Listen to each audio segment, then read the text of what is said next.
Today I'm going to go over a very famous but old trap in the Ruy Lopez Open Variation.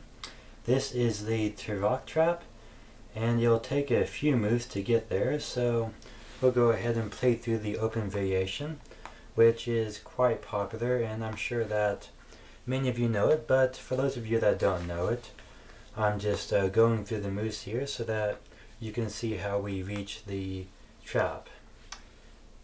Alright, I have 6 castles, and black takes on e4,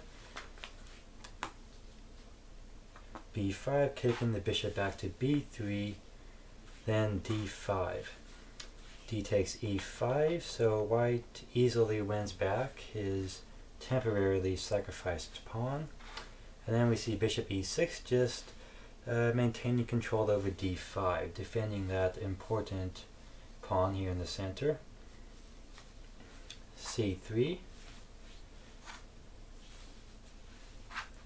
rook e1. This is setting up the trap. The idea is to take the knight on e4 at an opportune time. Here black goes ahead and castles, which is a safe move. Then we see knight d4. And here black should play knight e5, and we'll look at that here in a minute, because it also has several traps of its own that white must be prepared for.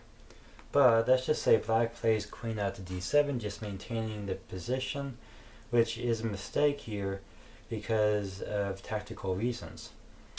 Simply knight takes e6. If pawn captures back, then rook takes, and the pawn can't capture because the queen would be hanging, so that's not possible. And if the queen takes, then the same thing. The pawn can't take the rook because bishop would then capture the queen. So therefore white is winning there. Alright, so after knight to d4, instead of playing queen to d7 like we just saw, it would also be possible to capture this pawn on e5 with the knight. Then we would see f3, and it looks like at first that black is going to be losing a piece here, but he can simply play bishop h4, rook e2, and bishop f2, and he's alright. White should just capture this and therefore have a rook and a pawn for 2 minor pieces, which would be equal. But instead, if white plays maybe king to f1, then queen f6 is sufficient.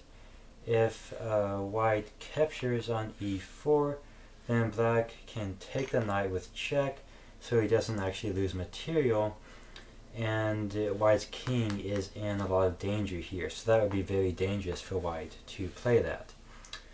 Alright, so instead of that, if we see, instead of king to f1, we see another mistake, which would be king to h1, then there's also this attack, and I'm just going to run through it real fast. Let's see here. White will play bishop e3, then we see this check, king moves over, c5, see maybe knight out to c2. If that happens, then c4, and the bishop is trapped, so black would win back the material. And then if knight takes on e6 instead, then there's always this idea of check, moving the king over, capturing back, and now f3 is going to be a huge target. And plus c5 to c4 is threatened, so maybe if bishop were to take here to try and defend that way, then simply check, bishop would move back, knight takes, and we see that white's king side is just falling apart. So therefore, if that situation arises with knight takes on e5 and bishop out to h4, rook to e2, you want to, when the bishop gives a check on f2, you want to take it with the rook. Thank you for watching. This is the Mortimer trap. No, not the Mortimer trap, the Tarrasch trap, and the Ruy Lopez Open Variation.